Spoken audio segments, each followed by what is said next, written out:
बेइंतहा प्यार। एक ऐसी कहानी जिसमें अरुण ये रिया से बेइंतहा प्यार करता है।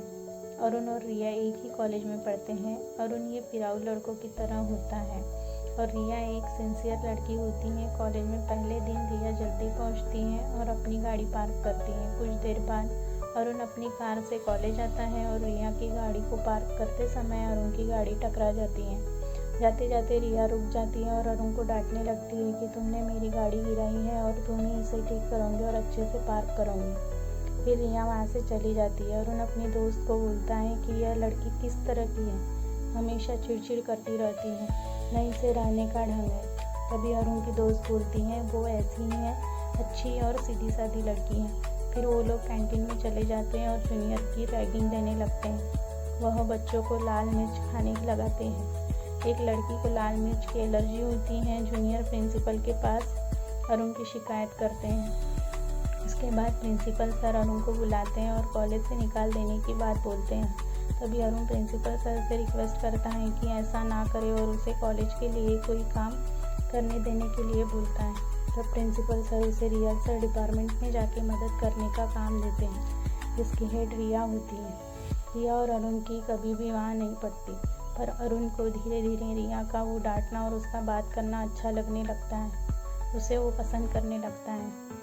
रिया को ड्रेस ला के देना और साथ में खरीदना ही सारे कामों में मदद करता है। एक दिन ऐसा होता है कि रिहर्सल में एक लड़की नहीं आती जिसका रोल महत्वपूर्ण होता है। उस लड़की का रोल कौन निभाएगा, सभी इस सोच में पड़ जाते हैं। तभी रिया के सर उसे उस लड़की का रोल प्ले करने के लिए बोलते हैं, क्योंकि रिया को सारी लाइनें याद होती है।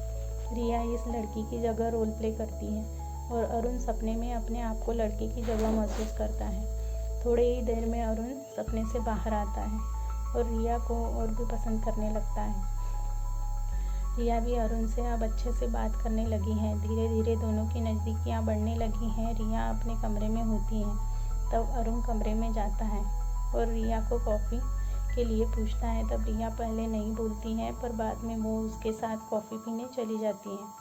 वह बैठकर बातें करते हैं और चकलस करते करते कॉफ़ी पीते हैं। दोनों गाड़ी पे बैठे होते हैं। उनकी नज़दीकियाँ और बढ़ जाती हैं। अरुण रिया को सर पे किस करने ही वाला होता है। रिया को चक्कर आ जाता है। अरुण रिया को उसके घर ले जाता है और उसके पापा से पूछता है कि ऐसा क्या हुआ जिसके कारण रिया को चक्कर आया, क्या बात है। तब रिया के पापा उसे बताते हैं कि रिया को कैंसर है और उसकी लास्ट स्टेज चल रही है। अब उसके पास ज़्यादा समय बाकी नहीं है। तब अरुण टूट जाता है, पर वह हिम्मत से काम लेता है। वह रिया के पास जाता है और इतनी बड़ी बात तुमने मुझसे कैसे छुपाई वगैरह पूछने लगता है और रिया के गले लग जाता है। सब जानने के बाद अरुण रिया को उसकी इच्छाएं क्या है पूछता है। रिया की 3 इच्छाएं होती हैं। पहली वह बताती है अपने तरह से जीना चाहती हैं और वह जी रही होती है। दूसरी इच्छा उसे उसके पार्टनर ने सरप्राइज़ देके प्रपोज करना चाहिए। ये इच्छा अरुण सरप्राइज़ प्रपोज करके पूरी करता है। तीसरी इच्छा रिया अरुण रिस्क लेगा और अपनी लाइफ मेरे लिए दांव पर लगाएगा, इसीलिए नहीं बताती। पर अरुण जिद करके तीसरी इच्छा पूछता है। अरुण रिया के पापा से बात करता है और रिया की इच्छा पूरी करने के लिए इच्छा रखता है। तभी रिया के पापा अरुण को समझाते हैं कि तुम समझदार हो, तुम्हारे आगे पूरी ज़िंदगी पड़ी है, तुम ऐसा मत करो। तब भी अरुण नहीं मानता। वह रिया से शादी करता है क्योंकि वह उसे बेइंतहा प्यार करता है और उसके बचे हुए जीवन के दिन अरुण रिया के साथ बिताता है।